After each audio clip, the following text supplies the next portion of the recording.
How's it going, guys? Welcome to another episode of Spark Notes. We got quite a few things to go over, so let's get started. First off, we've done a little bit of a revamp on our facility, so if you do come visit us, you're going to see a little bit of a change. We're trying to update the space to help with our virtual meetings that we've been doing lately.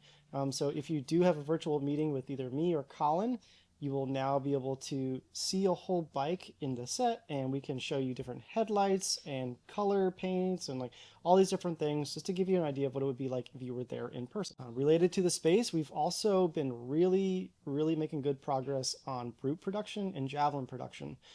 So as you've probably seen in the past, our standard lead time has been about 6 weeks on the brute, and that really got crazy towards the end of the year last year, where we were seeing probably about a 2 to 3 month lead time on orders. Probably by the middle of May, we will be able to cut that down to only a couple weeks because we will have finally gotten to the point where we actually have parts in stock like we used to do for the Bandit. And when an order comes through, it should only take us about 1 week to get the entire bike together.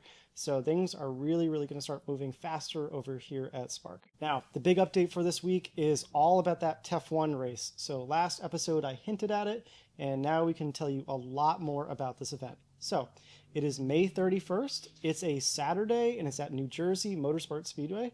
This is a great location because it is about an hour and a half away from Washington, D.C., Philadelphia, and about 2 hours away from New York City.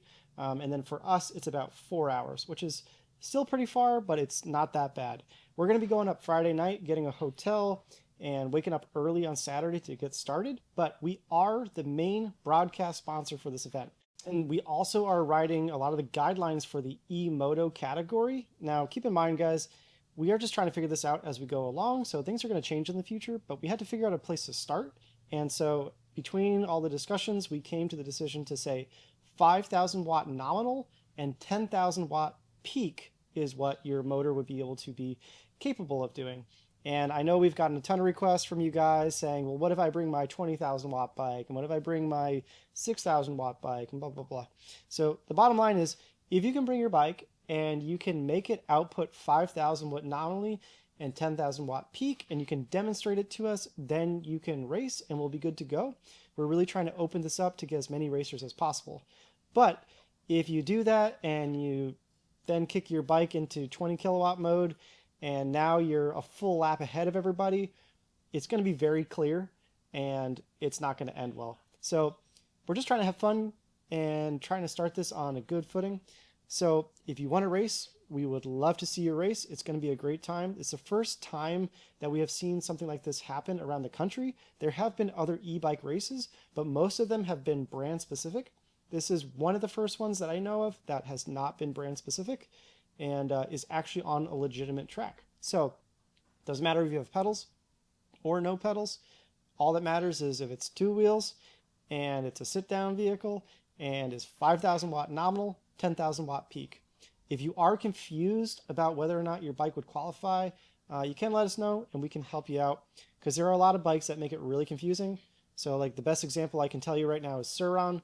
On all of Sur-Ron's listings, they are showing peak power instead of nominal power, and it's been really frustrating for the industry, to be honest with you. So like if you bought a 2025 Sur-Ron and it's saying it's an 8,000 watt bike, that's 8,000 watt peak. That's not its nominal power. You can go into their spare parts and look at the motor specs and see that it is not that. So you're fine on Sur-Ron so long as it's not an Ultra B. And most Talarias and pretty much like 99% of e-bikes out there. It's really just if you have an electric motorcycle, you're not going to be able to compete. So any bikes from Spark, so a Brute or a Javelin, you're good to go. And any, class 3 and under e-bike, obviously you're good to go. And pretty much any other bike in that kind of moped class is going to be good. Onyx is another great one. Monday, like the Piezo, easily falls within it. P51s, all of these bikes, guys, obviously any Super 73s, aerial riders, you can all race. And, there is going to be cash prizes for the winners, but just, again, we're trying to do this to have fun and get this thing going. So the more support that we can get, the better. All right, next up after the races is some work being done on the Brute right now. So we have had 4 or 5 different requests now for some really high performance parts on the Brute. And as of the past year or so, I've been really focusing on the Javelin and trying to get that all underway, get the customization done for that. And there's definitely been a big demand for custom batteries and other things for the Brute. And so now I am taking some time and I'm putting that into the Brute. So I'm starting with a whole side panel for the bike. So it's going to be similar to the Javelin. And I'm trying to design it as a kit. That way, if you already have a Brute and you want to do something like that, you will be able to modify it. And it won't matter if you just want to keep your normal battery and you just want to do this on a cosmetic level, it will still work. So it'll be something kind of cool. That's going to take me about a month to finish up. I'm just about ready to send out the CAD drawings for laser cutting. But yeah, eventually we will have an option here for a powerful lithium battery. I'm shooting for a minimum of 50 amp hours. Hopefully trying to get it more like 55. No promises there, but it will definitely be above and beyond that standard 30 amp hour battery. This is something a lot of you guys are wondering about, and we're going to try our best to make that happen. No, decisions yet on whether I'm going to do custom motors or anything like that for it. Right now, we're just focusing on battery, guys, and we're going to take it from there. But you're going to see a handful of really, really cool custom Brutes coming out. We are testing out doing some custom paint on a few of those bikes. And yeah, keep an eye out. It's going to be really, really fun. Another update I can tell you is related to the Far Driver kits that we currently sell. We have made a pretty considerable breakthrough in the way those harnesses are designed and the components that they use. So I discovered a way to take an existing harness and hack it in a couple of different ways, and in doing so has essentially shaved off 2 or 3 hours of production time on our bikes. And it's something just kind of happened by chance, but if it really works out, which it looks like it's going to work out, then we will make that new version of the harness available for sale too. And it would be a nice price reduction too, because we don't have all that labor and all the other parts that we've had to purchase to make it happen. So hopefully, probably within a month or two, you're going to see a new version of the Far Driver kit coming to the website. And it should be a nice cost savings. So everything's getting more expensive right now. This would be kind of a nice change of pace. A little funny note, our supplier of frames added a bunch of random e-bikes into our shipment.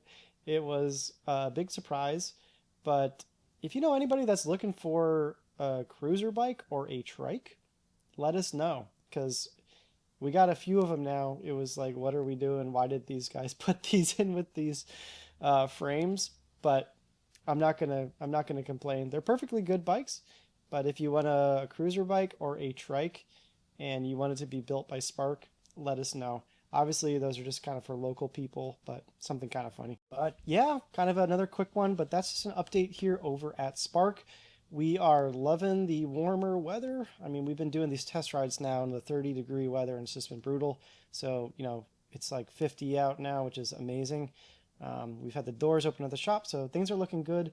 Production is looking good, and I'm just really proud of the team, guys. It's taken us, about a year to get the Brute and Javelin in a steady production phase, and that's pretty good, honestly. The Bandit took us about 2 years to get to this point, so really, really excited. And I think the spring and summertime are going to look great for the company, guys. We got a couple big projects that are almost done and a couple new things that I think you guys are going to like to see. So stay tuned. And if you live on the East Coast, get signed up and get ready for that TEF1 race.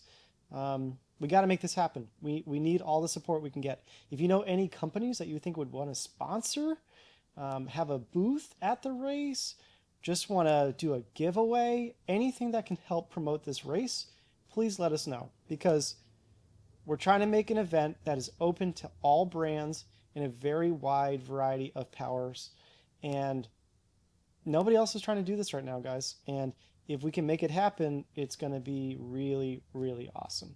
So anyway, if you have any questions you want me to answer in the next SparkNotes video, let me know. I checked the last video, and not really any questions, and I checked my emails and stuff and not really any questions, but that's fine. I'll just give you guys updates every week unless I get questions from you. And yeah, if you want a Spark bike, they are $200 off right now. So get on that. All right, thanks. All right, so now when you walk in the front door, we have this little waiting area.